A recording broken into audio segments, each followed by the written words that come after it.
Bangladesh Myanmar সীমান্তে আবারও ছড়াচ্ছে অস্থিরতা। বান্দরবানের থানচি উপজেলার গভীর পাহাড়ি এলাকায় সম্প্রতি অনুপ্রবেশ করেছে মিয়ানমারের সশস্ত্র বিদ্রোহী গোষ্ঠী আরাকান আর্মি।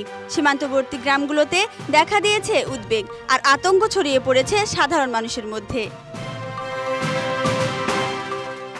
বাংলাদেশ সেনাবাহিনীর একটি সূত্র জানায়, গত সপ্তাহে সীমান্তের ঘুমধুম, তুমরু ও থানচি রুটে আরাকান আর্মির অস্ত্রধারী সদস্যদের ঘোরাফেরা লক্ষ্য করা গেছে। স্থানীয়রা জানিয়েছেন, গভীর রাতে গুলির শব্দও শুনেছেন তারা।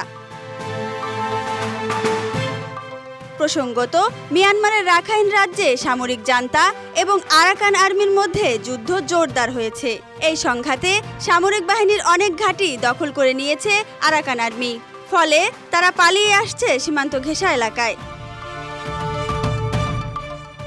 বিশ্লেষকদের মতে, এই অনুপ্রবেশ কেবল সীমান্ত নিরাপত্তা নয়, বরং বাংলাদেশের অভ্যন্তরীণ স্থিতিশীলতার জন্য হুমকি হয়ে উঠতে পারে। এর আগে 2023 সালেও সীমান্তে গোলা পড়ে সাধারণ মানুষ হতাহত হয়। এখন আবার সেই আতঙ্ক আবারও ফিরে এসেছে।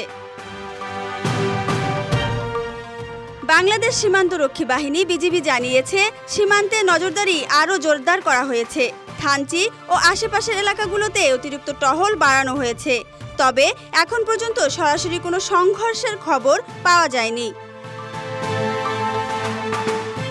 এই পরিস্থিতি শুধু সীমান্তবাসীর নিরাপত্তা নয়, বরং দুই দেশের কূটনৈতিক সম্পর্ককেও নতুন চ্যালেঞ্জের মুখে ফেলেছে।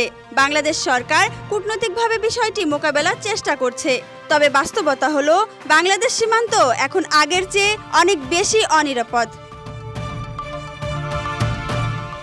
এখন দেখার বিষয়, বাংলাদেশ কতটা কৌশলীভাবে এই সংকট মোকাবেলা করে এবং থামাতে পারে একটি অস্থিরতা, যার আগুন পুড়িয়ে দিতে পারে পাহাড় ঘেরা এই সীমান্ত জনপদকে।